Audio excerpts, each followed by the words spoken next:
నారాయణపేట జిల్లా కృష్ణా మండలంలో ఉన్నటువంటి కన్నడ పాఠశాలల్లో చదివినటువంటి పూర్వ విద్యార్థులు వాళ్ళు కన్నడ మాధ్యమంలో చదవడం పట్ల వాళ్ళు ఎదుర్కొన్నటువంటి సమస్యల గురించి అడిగి తెలుసుకుందాం. నా పేరు మహేష్ పూజారి, నేను నారాయణపేట జిల్లా వాసిని, హిందూపూర్ విలేజ్. నేను చదువుకున్నది 1th to 5th హిందూపూర్ మీడియంలో కన్నడ మీడియం స్కూల్లో చదువుకున్నాను. 1th to 5th తర్వాత హై స్కూల్ కృష్ణా మండలంలో 1th to 5th to 10th అక్కడే కన్నడ మీడియం చదువుకున్నాను. ఈరోజు ప్రధాన ఇష్యూ ఒకటే, కన్నడ మీడియం స్కూల్ తెలంగాణలో ఉండాలి అంటే కర్ణాటకలో మాకు చెప్పిన as a ex chief Yediyurappa 2017 అని ఒక మాట చెప్పారు. మాకు 5% రిజర్వేషన్ కల్పిస్తామని చెప్పారు. అది ఇప్పటి వరకు అమలు కాలే. ఇప్పటికైనా అమలు అయితేనే కన్నడ మీడియం స్కూల్ బతుకుతుంది, లేకుంటే పూర్వ విద్యార్థులు అందరం ఏకమై ఈ విషయం పైన అవగాహన కల్పించి గ్రామాలలో ఫస్ట్ ఈ స్కూల్ని మూపేయాలి. ప్రధాన ఏజెండా అది. నెంబర్ 2, ఇక్కడ నాకు అర్థం కావట్లేదు సార్. ఒక గవర్నమెంట్ ఎంప్లాయో లేకుంటే ఏమో తెలియదు. ఆయన పేరు అమర్ దీక్ష, గడినాడు కన్నడ పోరాట సమితి అధ్యక్ష ఆయన ప్రధాన. నేను 2014లో 10th కంప్లీట్ అయ్యింది. అప్పటి నుండి ఆయన పేరే వింటున్నా. ప్రజెంట్ సార్ ఇక్కడ ఏం ప్రాబ్లం లేదు, ఆయన నుండి కూడా ప్రాబ్లం ఎక్కువ ఉంది. ఎందుకు ఉందంటే చెప్తున్నా, ఆయన ఇక్కడున్న ఇష్యూస్ని మొత్తం ఏదే ఇష్యూస్ కానీ కర్ణాటకలోని కన్నడ పేపర్లోనే వేయించుకుంటున్నాడు, అంతేగాని తెలంగాణలో ఒక్క పేపర్లో కూడా ఆయన వేయించుకోలేదు. కరెక్టా? ఆయన ఎందుకు ఆ పొరపాటు చేస్తుండో అర్థం కావట్లేదు. ఇంకొకటి, ఆ సమితి నుండి ఇక్కడ గడినాడ ఉత్సవాన్ని చేశారు, 2-3 సార్లు చేశారు. అది ఎందుకు చేశారో, ఎవరి స్వలాభం కోసం చేశారో మాకు తెలియదు, ఇప్పటి వరకు కూడా తెలియదు. అది అయిన తర్వాత కర్ణాటకలో మెయిన్ సమస్య ఏంటంటే 1th to 10th చదివిన తర్వాత క్యాస్ట్ ఇన్కమ్ ఇష్యూ అవ్వదు. అక్కడ మన క్యాస్ట్ ఇన్కమ్ అక్కడికి పెడితే ఇష్యూ కాదు, స్కాలర్షిప్లు రావు.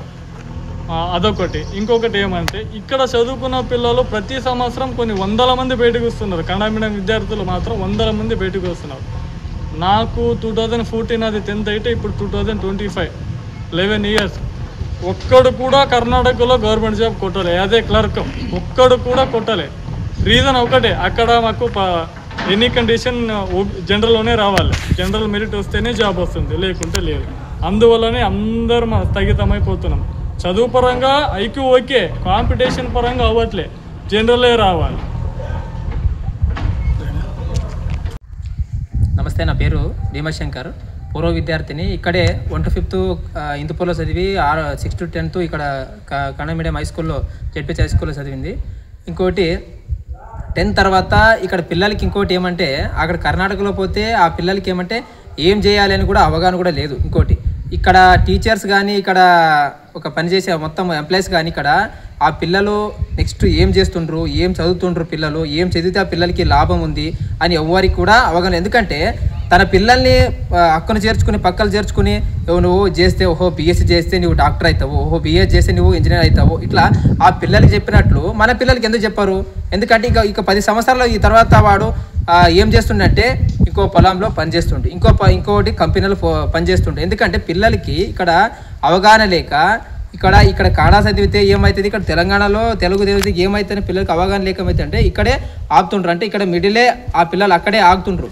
ఇంకోటి, పిల్లలకి ఏమంటే ఇక్కడ కర్ణాటక నుంచి ఇక్కడ తెలంగాణ నుంచి కర్ణాటకలో పోవాలంటే పిల్లలకి ఏమో కానీ అక్కడ మైగ్రేషన్ కానీ ఇంకోటి ఇక్కడ టీచర్స్ సౌలభ్యం ఇవ్వట్లేదు. ఎందుకంటే మైగ్రేషన్ కావాలంటే ఇక్కడ పిల్లలు అక్కడ పోనీకి చదవాలంటే మైగ్రేషన్ కావాలి ఫస్ట్ ఆఫ్ ఆల్.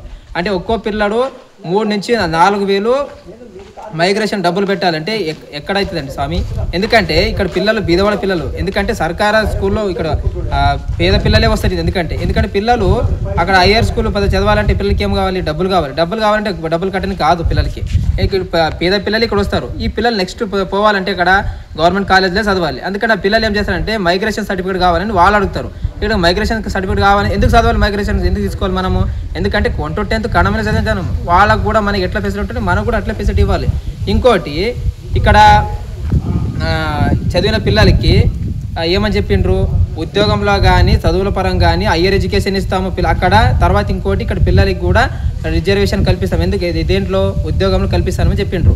అది ఎప్పుడు చెప్పిండు? 1977లో అది చట్టం అయ్యింది. తర్వాత దాన్ని ఇంప్లిమెంటేషన్ చేసి 2017లో దానికి 9/1 రిజర్వేషన్ అన్ని కల్పించి అప్పుడే ముఖ్యమంత్రి యడ్యూరప్ప ఉండే అప్పుడు అతను ఏం చేసిందంటే భారత నలుమూలలో ఉన్న ఏ భాగంలో ఉన్న 1 to 10th కన్నడ మీడియం చదివిన వాళ్ళకి మనము 5% రిజర్వేషన్ ఇస్తామని చెప్పిండు. అది ఎప్పుడుంది?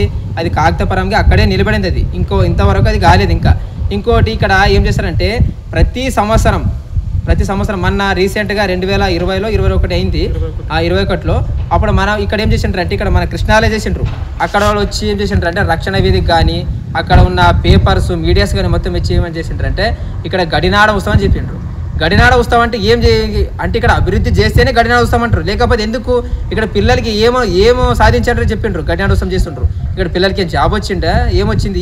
ఏం లేదు. పిల్లలకి ఏం చేస్తుండ్రు అంటే 10 సంవత్సరాల తర్వాత వాడేమో చేస్తుండు, ఇదేం చేస్తుండే, వాడేమో చేస్తుండే అంటే అట్లా మన మనోభావన ఉన్నాయన్నమాట. ఇక్కడ టీచర్ చేయాలంటే పిల్లలకి నీవు చేస్తే ఇది అవుతావప్ప అని చేసి ఇక్కడ నాయకులు కూడా ఏం చేయాలంటే పిల్లలు నెక్స్ట్ 10 సంవత్సరాల తర్వాత ఏం చేస్తుండు, వానికి ఏమో అవగాహన ఉందా లేదా వానికి.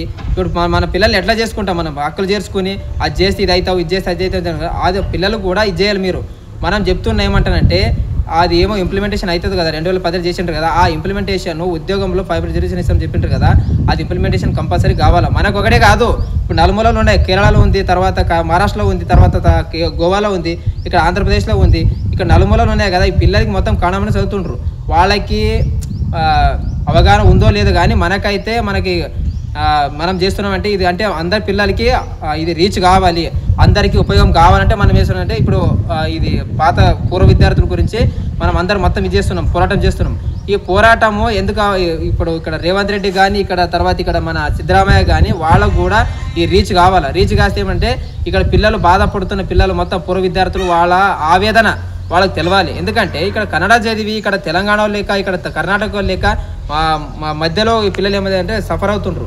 ఆ పిల్లలకి న్యాయం చేయాలని మనం కోరుకుంటాం. లేకపోతే మనం ముందులో రోజులు ఏమవుతుందంటే కన్నడ మీడియం పాఠశాలని కంపల్సరీగా మూసివేసి తెలుగు మీడియాన్ని కంపల్సరీ చేస్తాం. ఇక్కడ నాయకులు కూడా చెప్తున్నా కంపల్సరీగా మీరు ఏమనుకుంటే నాకు తెలియదు కానీ ఇక్కడ మొత్తం నాయకులు ఎవరెవరు ఉంటారో నాకు తెలియదు కానీ ఆ నాయకులు మొత్తం చెప్తున్నా ముందో రోజులో మీరు కూడా అక్కడ సిద్ధరామయ్యకు పోయి చెప్తారో ఇక్కడ రేవంత్ రెడ్డి చెప్తారో నాకు తెలియదు. మనకు మాత్రం ఇక్కడ పిల్లలకి కన్నడ మీడియం చదివిన వాళ్ళకి 5% రిజర్వేషన్ ఉద్యోగంలో కల్పించాలి. లేకపోతే మనం కంపల్సరీగా దీన్ని యాక్షన్ ఎట్లుంటుందంటే మనం నెక్స్ట్ ఏం చెప్తాం మీకే తెలియదు కానీ అది మీరు ఇంప్లిమెంటేషన్ కావాలి. పేపర్ స్టేట్మెంట్ మాకు వద్దు, అవసరం లేదు. మాకు పేపర్ స్టేట్మెంట్ ఇస్తే మాకు ఏం ఉపయోగం లేదు. అది పేపర్ స్టేట్మెంట్ పేపర్కే సరిపోతుంది. ఎందుకంటే వాడు బజ్జీలు వేసుకుని బజ్జీలు తింటాడు అంతే. అవి కానీ అది నెక్స్ట్ వాళ్ళ దగ్గర పోదు. మనం కూడా అక్కడ కలెక్టర్కి ఇచ్చినాం లెటరు, తర్వాత రక్షణ వేదికకి ఇచ్చాం, తర్వాత అక్కడ నెక్స్ట్ బీఓకి ఇచ్చినాం, అంటే అక్కడ ఎడ్యుకేషన్ ఆఫీసర్ కూడా ఇచ్చినాం, మొత్తం ఇచ్చినాం. అయినా కూడా వాళ్ళు ఏం చేస్తారంటే చేస్తాను బో అని చెప్తున్నారు కానీ మనకు తెలియదు. అది నాయకుల పరంగానే పోతేనే అది పని అవుతుంది. మనం నాయకులు చెప్తున్నా ఆ నాయకులు కంపల్సరీగా ఇది రిజర్వేషన్ అమలు చేయాలని మనం కంపల్సరీ కోరుకుంటాం. లేకపోతే కన్నడ మీడియం పాఠశాలని మూసివేసి తెలుగు మీడియం చేస్తామని ఈ కడాకటితో నేను చెప్తున్నా. నా పేరు మహేష్ నాయక్ అని. నేను నారాయణపేట జిల్లా కృష్ణ గ్రామంలో నివాసిని. ఇక్కడ ఏమంటే ఉన్నటి సమస్య ప్రభుత్వ పాఠశాలలు కన్నడ మీడియం ఉన్నందున పాఠశాలలు చదువుకున్న పిల్లలు చాలా ఇబ్బంది పడుతుంది. ఎందుకంటే ఇక్కడ చదువుకున్న పిల్లలు తెలంగాణలో కానీ కర్ణాటకలో కానీ జాబ్ కొట్టాల్సిన అవసరం వస్తే ఇక్కడ ఏమవుతుందంటే రిజర్వేషన్ అప్లై కాదు, తెలంగాణలో వెళ్ళినా భాషపరంగా మేము కన్నడ మీడియం అని వాళ్ళు మాకు ఉద్యోగం ఇవ్వట్లేదు. ఇక్కడ ఏమంటే ఇక్కడ ఉన్నటువంటి కన్నడ పాఠశాలకు గడినాడు కన్నడ అని పిలుస్తారు. ఈ గడినాడు కన్నడ పాఠశాలకు అధ్యక్షులు ఉన్నారు, ఉపాధ్యక్షులు ఉన్నారు. వాళ్ళంతా ఏం చేస్తున్నారంటే ఇక్కడ పిల్లలకు జరుగుతున్నటువంటి అన్యాయాన్ని ఎవరు ప్రశ్నించడం లేదు. పిల్లలకు వేలాది మంది పిల్లలు చదువుకున్నా కూడా వాళ్ళు ఎటువంటి ప్రభుత్వ ఉద్యోగం పొందట్లేదు. దీని గురించి ఏ నాయకుడు కూడా ఆ సమస్య ఏంటి, ఆ సమస్య ఎలా పరిష్కారం చేయాలని కూడా ఆలోచన చేయట్లేదు. కానీ ఈ సమస్యకు పరిష్కారం దొరకకపోతే మేము ఏం చేస్తామంటే ఇక్కడ ఉన్న కన్నడ మీడియం పాఠశాలను తెలుగు మీడియం పాఠశాలని పెట్టాలని తలుచుకున్నాం. ఎందుకంటే మేము ఇక్కడ భాషపరంగా ఎటువంటి మాట్లాడట్లేదు, భాషని వ్యతిరేక చేయట్లేదు. భాష అనేది వాళ్ళ ఇష్టం ఉంటుంది నేర్చుకోవడానికి. అయితే ఇక్కడ కన్నడ చదువుకున్న విద్యార్థులకు మాత్రం నష్టం జరుగుతున్నందున మేమంటే ఇక్కడ ఉన్నటువంటి కన్నడ పాఠశాలను తీసివేసి ఇక్కడ ఉన్న నాయకులందరినీ పట్టుకొని వాళ్ళు రాకుండా కూడా మేము పాత విద్యార్థులు ఏమవుతున్నాం వాళ్ళందరూ కలిసి ఏం చేస్తామంటే ఇక్కడ ఉన్న కర్ణాటకలో ఉన్నటువంటి 5% రిజర్వేషన్ ఇస్తామని చెప్పింది. అది ఇవ్వకపోతే త్వరలోనే ఈ కన్నడ మీడియం పాఠశాలను రద్దు చేసి తెలుగు మీడియం పాఠశాలను తెలవాలని మేము తెలుసుకున్నాం. ఎవరు వచ్చినా మా పోరాటాన్ని ఆపలేరని మేము చెప్తున్నాము. మీ వ్యాపారం అభివృద్ధి కావాలని కోరుకుంటున్నారా? అయితే వెంటనే క్యూనస్ని సంప్రదించండి. Schools, colleges, banks, shops, office promotions, land promotions, political promotions, restaurant promotions, hospital promotions పుట్టినరోజు వేడుకలు, శుభకార్యాలు, వ్యాపారాలు ఏవైనా, సందర్భం ఏదైనా ఇప్పుడే క్యూన్యూస్ ద్వారా తెలియజేయండి.